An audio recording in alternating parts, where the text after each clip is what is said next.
बहू बहू कहाँ मर गई? अंदर से आवाज आई। जिंदा हूँ माँ जी। तो फिर मेरी चाय क्यों अभी तक नहीं आई? कब से पूजा करके बैठी हूँ। ला रही हूँ माँ जी। बहू चाय के साथ भजिया भी ले आई। सास ने कहा, तेल का खिलाकर क्या मारोगी? बहू ने कहा, ठीक है माँ जी, ले जाती हूँ। सास ने कहा, रहने दे, अब बना दिया है तो खा लेती हूँ। सास ने भजिया उठाई और कहा, कितनी गंदी भजिया बनाई है तुमने। बहू, माँ जी मुझे कपड़े धोने हैं, मैं जाती हूँ। बहू दरवाजे के पास छिप कर खड़ी हो गई। सास भजिया पर टूट पड़ी और पूरी भजिया खत्म कर दी। बहू मुस्कुराई और काम पर लग गई। दोपहर के खाने का वक्त हुआ। सास ने फिर आवाज लगाई, कुछ खाने को मिलेगा? बहू ने आवाज नहीं दी। सास फिर चिल्लाई, भूखे मारोगी क्या? बहू आई, सामने खिचड़ी रख दी। सास गुस्से से, ये क्या है? मुझे इसे नहीं खाना, इसे ले जाओ। बहू ने कहा, आपको डॉक्टर ने दिन में खिचड़ी खाने को कहा है, खाना तो पड़ेगा ही। सास मुंह बनाते हुए, हाँ तू मेरी माँ बन जा। बहू फिर मुस्कुराई और चली गई। आज इनके घर पूजा थी। बहू सुबह 4 बजे से उठ गई। पहले स्नान किया, फिर फूल लाई, माला बनाई, रसोई साफ की, पकवान और भोजन बनाया। सुबह के 10 बज गए। अब सास भी उठ चुकी थी। बहू अब पंडित जी के साथ भगवान के वस्त्र तैयार कर रही थी। आज ऑफिस की छुट्टी भी थी। ये उनके पति भी घर पर थे। पूजा शुरू हुई। सास चिल्लाती, बहू ये नहीं है, वो नहीं है। बहू दौड़ती दौड़ती आती और सब करती। अब दोपहर के 3 बज गए थे। आरती की तैयारी चल रही थी। पंडित जी ने सबको आरती के लिए बुलाया और सबके हाथों में थाली दी। जैसे ही बहू ने थाली पकड़ी, थाली हाथों से गिर पड़ी। शायद भोज बनाते हुए बहू के हाथों में तेल लगा था, जिसे वो पोंछना भूल गई थी।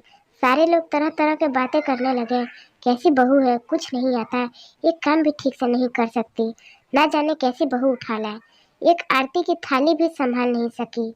यह उसके पति भी गुस्सा हो गए, पर सास चुप रही, कुछ नहीं कहा, बस यही बोल के छोड़ दिया, सीख रही है, सब सीख जाएगी धीरे धीरे। अब सबको खाना परोसा जाने लगा। बहू दौड़ दौड़ के खाना देती, फिर पानी लाती। करीब 70 से 80 लोग हो गए थे। इधर 2 नौकर और बहू अकेली, फिर भी वहाँ सारा काम बहुत ही अच्छे तरीके से करती। अब उसकी सास और कुछ आस पड़ोस के लोग खाने पर बैठ बहू ने खाना परोसना शुरू किया। सबको खाना दे दिया गया। जैसे ही पहला निवाला सास ने खाया, तुमने नमक ठीक नहीं डाला क्या? एक काम ठीक से नहीं करती, पता नहीं मेरे बाद कैसे ये घर संभालोगी।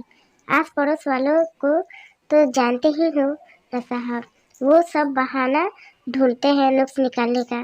फिर वो सब शुरू हो गए, ऐसा खाना है, ऐसी बहू है, ये वो वगैरह वगैरह। दिन का खाना हो चुका था। अब बहू बर्तन साफ करने नौकरों के साथ लग गई। रात में जगराता का कार्यक्रम रखा गया था। बहू ने भी 1-2 गीत गाने के लिए स्टेज पर चढ़ी। सास जोर से चिल्लाई, मेरी नाक मत कटा देना, गाना नहीं आता तो मत गा, वापस आ जा। बहू मुस्कुराई और गाने लगी। सबने उसके गाने की तारीफ की, पर सास मुंह फुलाते हुए बोली, इससे अच्छा तो मैं गाती थी जवानी में, तुझे तो कुछ भी नहीं आता। बहू मुस्कुराई और चली गई।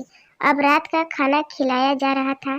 उसके पति के ऑफिस के दोस्त साइड में ही ड्रिंक करने लगे।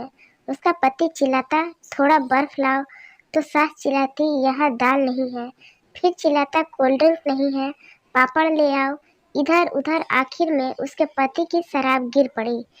उसके एक दोस्त पर और बोतल टूट गई। पति गुस्से में 2 झापड़ अपनी पत्नी को लगाते हुए कहा, जाहिल कहीं की, देख कर नहीं कर सकती, तुझे इतना भी नहीं आता? सारे लोग देखने लगे। उसकी पत्नी रोते हुए कमरे की तरफ दौड़ी। फिर उसके दोस्त ने कहा, क्या यार, पूरा मूड खराब कर दिया, यहाँ नहीं बुलाया होता, हम कहीं और पार्टी कर लेते। कैसी अनपढ़ गंवार बीवी ला रखी है तूने, उसे तो मेहमानों की इज्जत और काम करना तक नहीं आता। तुमने तो हमारी बेइज्जती कर दी। अब आस पड़ोस की औरतों को और बहाना मिल गया था। वो कहने लगी, देखो क्या कर दिया तुम्हारी बहू ने, कोई काम की नहीं है। मैं तो कहती हूँ अपने बेटे की दूसरी शादी करा दो, छुटकारा पाओ इस गंवार से। सास उठी और अपने बेटे के पास जा करके उसे थप्पड़ मारा और कहा, अरे नालायक, तुमने मेरी बहू को मारा, तेरी हिम्मत कैसे हुई, तेरी टांग तोड़ दूंगी। उसके बेटे के दोस्त कुछ कहने ही वाले थे कि उसकी माँ ने घूरते हुए कहा, चुप, बिल्कुल चुप, यहाँ दारू पीने आए हो जबकि पता है आज पूजा है और तुम्हें पार्टी करनी है। कैसे संस्कार दिए हैं तुम्हारे माता पिता ने। और किसने मेरी बहू को जाहिल बोला, जरा इधर आओ, चप्पल से मारूंगी अगर मेरी बहू को किसी ने एक शब्द भी कहा तो।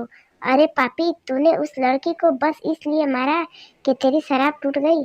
पापी, वो बच्ची सुबह 4 बजे से उठी है, घर का सारा काम कर रही है, ना सुबह से नाश्ता किया है ना दिन का खाना, फिर भी हंसते हुए सबकी बातें सुनते हुए, ताने सुनते हुए घर के काम में लगी रही है। तेरे यार दोस्तों को वो अच्छी नहीं लगी, जूते से मारूंगी तेरे दोस्तों को। जो भी उन्होंने ऐसा कहा। उसके यार दोस्त चुपके से खिसक लिए। अब सास बहू के कमरे में गई और बहू का हाथ पकड़कर बाहर लाई।